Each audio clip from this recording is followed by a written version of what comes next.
This is Something to Talk About from the Bainbridge Island Senior Community Center. We get together about 3 times a week to talk about interesting things going on in our community.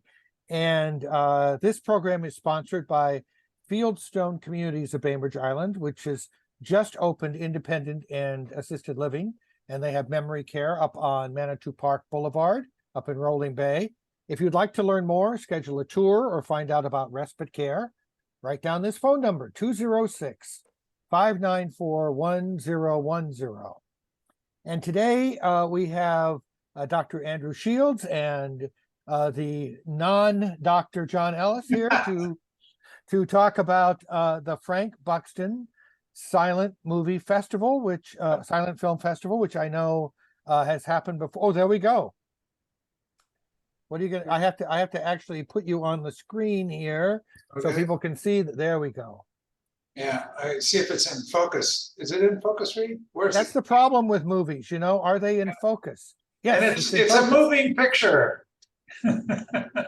That's great. So this is not the first go round for the film festival, but it is. Is it the first time that you've done it in Frank's memory? That's a good question. I think we did the second one in his memory. The first one was with Frank. It was the Bainbridge Island Museum of Art Silent Film Festival. And then after that, he had passed, and then we did the second one, which was to great success. And then so then there's this odd moment where you couldn't be inside anywhere, and now we're back. So this is the third, not very annual Frank Buxton Silent Film Festival. That's great. And one of the things it's a lost or nearly lost form of art because it involves the combination of recorded theatrical activity and then live entertainment as well. Tell us about that. Yeah, silent films were never silent. That's one of the most important things for people to understand. Silent film, from the first time the Lumiere brothers showed a train going through a station that supposedly had people jump out of their seats, there was a piano in the room.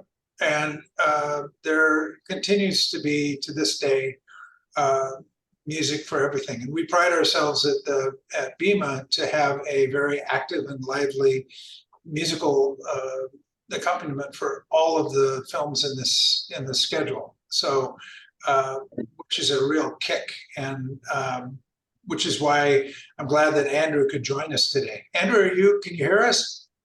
I can hear you just fine. Thank you. Great. So, Reed, I'd love to. I'd like to. So Andrew is the almost always accompanist of The Edge. Always. And so you've probably seen him in that venue, but he's going to be one of your performers supporting this enterprise of the. Yeah. So I wondered if Dr. Shields might be able to tell us a little bit about his, what goes on with accompanying silent, not so silent film, making it come alive auditorily. Well, for me, it is there's a lot of improv in it. It's almost entirely improvised because if I'm playing for a 70-minute movie where I'm playing every single second of the 70 minutes, that's really an impossible task to compose and write down and be flipping pages through that much music. So it actually nicely dovetails with what I've been doing with The Edge for the last 2.5 decades of just responding to what's going on in front of me and musically supporting that, driving that, and helping to create the mood and atmosphere for all of that. So my approach is I look at the movie ahead of time, take a few notes about who the main characters are, what the main situations are, and then I essentially have one page of hand scrawled notes in front of me with that remind me as I'm going along, and then I just improvise the rest, which is not that dissimilar from the way it has been done since the very beginning. There would be, in Kansas City or whatever, there would be one theater where the silent movies were done, and one piano player who would do the kind of thing that I do, and the film would come in, and away they would go, without a whole lot of it ever being written down.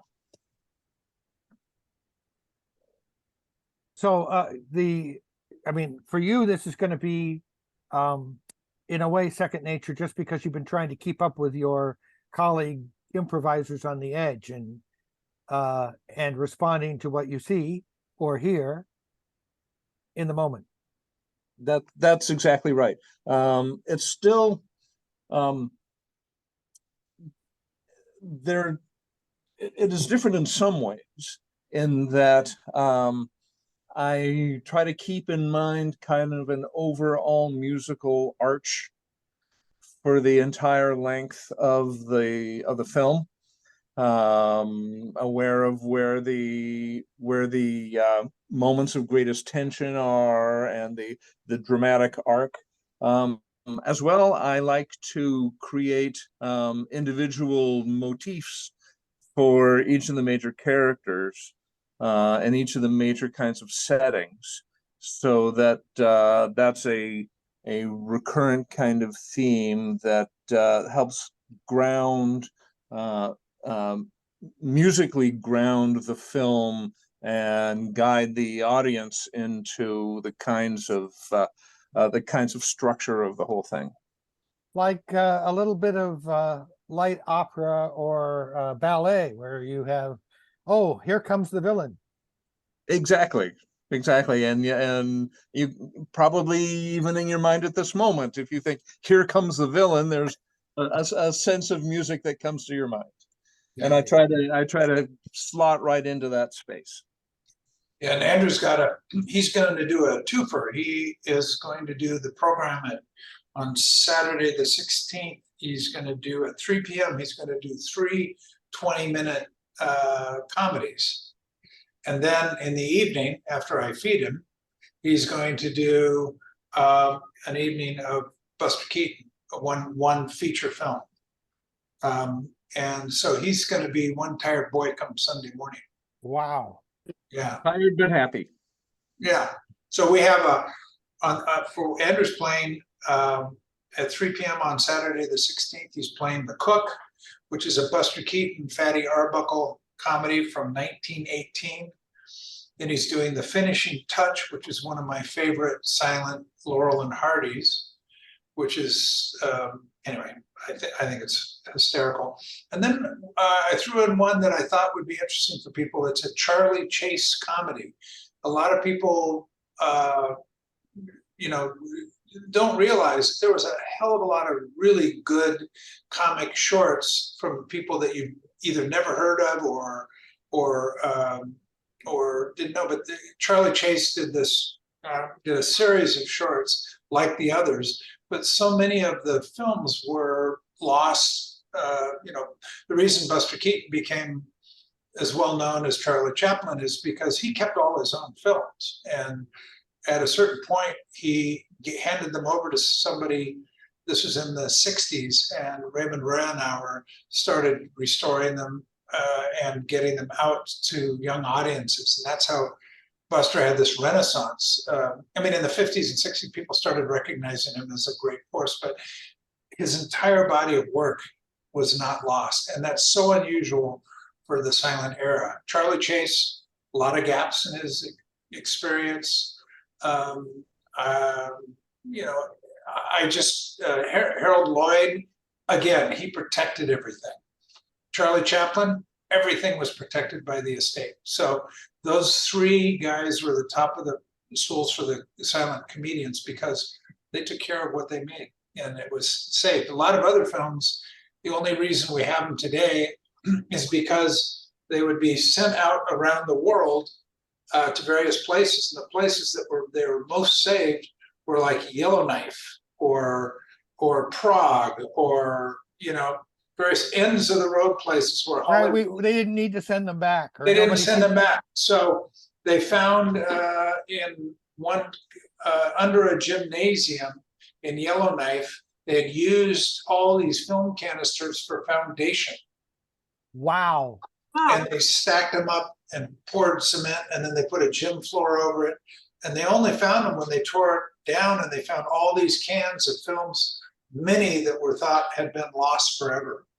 And they were in a permafrost there. So they were cold and relatively dry. There was a lot of deterioration, granted, but they found these films. And so, they're coming up like somebody found, here's a name for you, Everett Horton. You remember from all the Fred Astaire and Ginger Rogers movies? He was always the friend, and he was, and then Fractured Fairy Tales, he was the voice. Now I remember Fractured Fairy Tales. Yeah, He so was ahead of me on the other.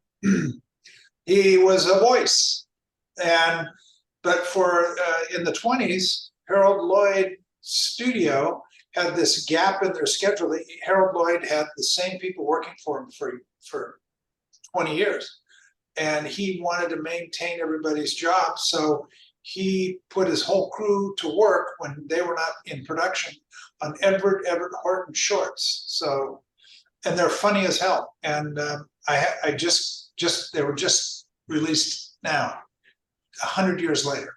Wow. So maybe we'll bring them next year. Yeah. So let's see here.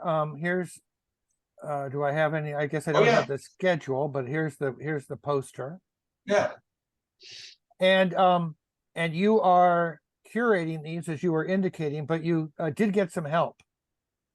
You want to talk about who you worked with on the curation of this year's festival? Yeah, I have been going. Frank introduced me to the San Francisco Silent Film Festival 20-something years ago, and so I've gotten to know those folks down there, and Rob Byrne and Stacy Wisna have helped me see films and get copies of things and what we can do. And so our schedule this year on Sunday ends with 2 films that would probably exist without the help of San Francisco Silent Film Festival. They helped in the restoration.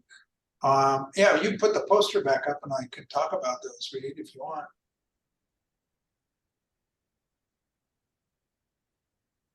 They helped us look at some of these films that have not seen the light of day in all this time, and they're absolutely wonderful. Yeah, so let's just look at this.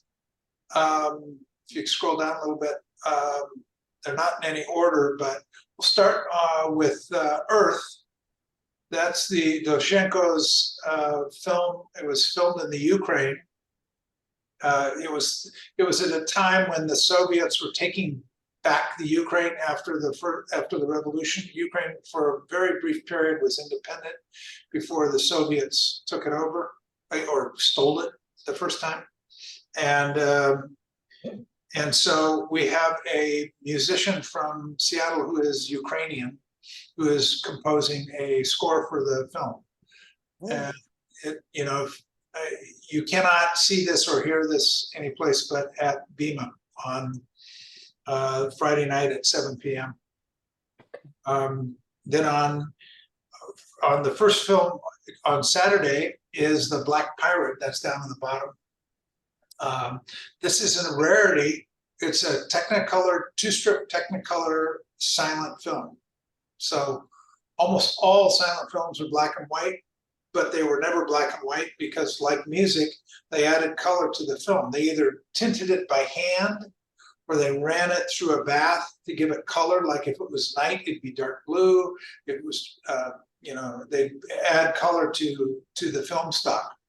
And this is different. This is the beginning of color film.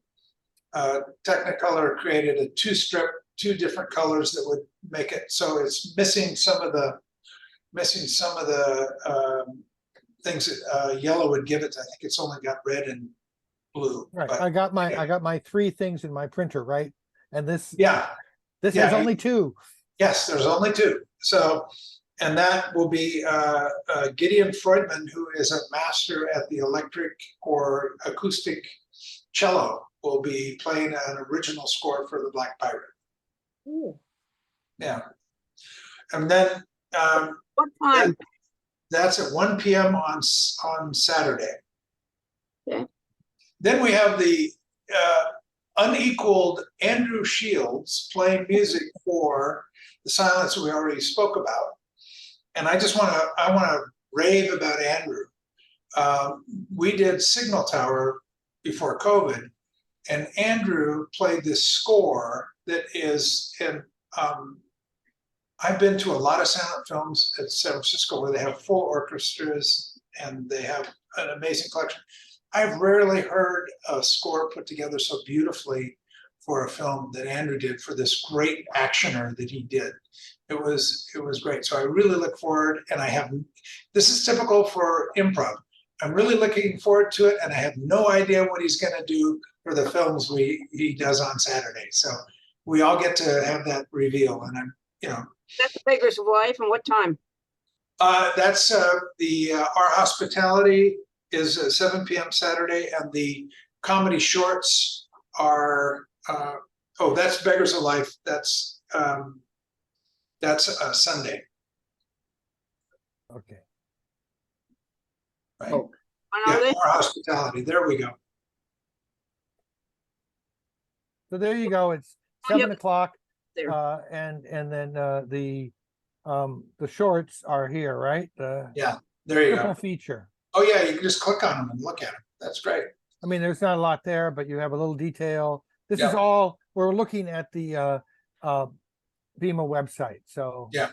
you can check it out yourself after we're done here. So 3 o'clock for the 2-reel triple feature, Right. and then we're not all invited to John's for dinner, but get something to eat, and then you come back and make sure that Andrew was fed, and then you'll have the Our Hospitality. Which is one of my favorite Buster Keaton's. Buster Keaton had an amazing attention to historical detail. The General is his most famous movie, but he loved mechanical devices and he loved to tinker with things. And so Our Hospitality, they recreated the very first train that was built in England called the Comet, and which was an open railroad thing and they just, when they made the first train, they used carriages from stagecoaches and put them on rail. And so this is a device in the film that Buster got to play with, and he loved it. So it's very fun. I can't wait to see what Andrew does. The music, Andrew, you'd make a special sound for the railway car, won't you? I'll think of something. He also doesn't know what's going to happen. No, Not entirely. That is true. entirely. Then that's it for Saturday. Sunday at 3 p.m. we have Shakedown. Oh, not Beggars of No. Life. Shakedown. Sorry. Where is it? Down the bottom there. Yeah, there you go. So this is a movie that was made by William Wyler, and it's San Francisco Silent Film Festival put it together, and it's really a wonderful. It's set around boxing and corruption, and it comes to a great conclusion. I don't want to give anything away, but it's got Miles and Karina that are these wonderful musicians out of Seattle who they use accordion and violins and keyboard and various musical instruments to accompany the film. So there'll be all sorts of, I'm sure they'll have all sorts of things to make sounds of the fight and that sort of thing, but it's a great love story. And it's again lost and now found. And then we end the whole thing with the poster art, which is the Beggars of Life. There they are. This is Richard, what's his name? Richard Arlen. It's misspelled there, but it's Richard Arlen and the one and only Louise Brooks. Now, Frank had a thing for Louise Brooks. He thought she was the most beautiful, sexy creature on the planet, and he's not wrong. I mean, she was really something. But this movie was done by William Wyler, who did Wings, and he created this thing as a vehicle with her in mind. And it's a story of a woman who has to, she kills her stepfather. That's like in the beginning few minutes. And then she has to go on the lam, and she takes to the road, and she becomes, as they say, a beggar of life. And there's humor in it, but there's a lot of pathos, and there is Louise Brooks that is worth the price of admission. And for music, we have B.C. Campbell. I've listened to some of his soundtracks and some of his original music, and he is a wonderful musician, and he will be doing the live accompaniment for that. We have been greatly assisted in all this at BEMA by Andrew Joyslyn, who has been helping us organize a lot of the musicians. Great. Boy, what a variety. It sounds like the music will be different Yeah, every day. every day. And you can purchase the whole series, or you can attend for the ones you can make it. Exactly. Yeah. Purchase the whole series. It's a discount. There's a senior price and member price, and then get So two. I want my senior member price. No. There you go. And get 2 tickets and bring somebody with you. Yeah. Great. Yeah. Any comments or questions from our peanut gallery today?